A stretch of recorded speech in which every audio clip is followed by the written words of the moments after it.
بده. اینطوری بگی بهش بده. برو جلو.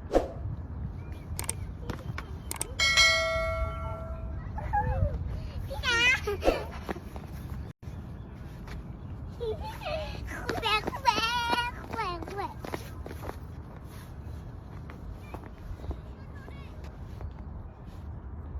بفرمان در خدمت باشید. لباشو میاره.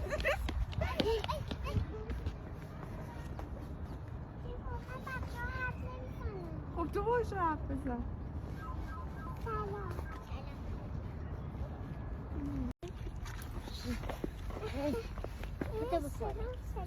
یاد میداد خوش نمیده. بابا تنش هم میشه. کارش نداره بیا. بیا. بیا.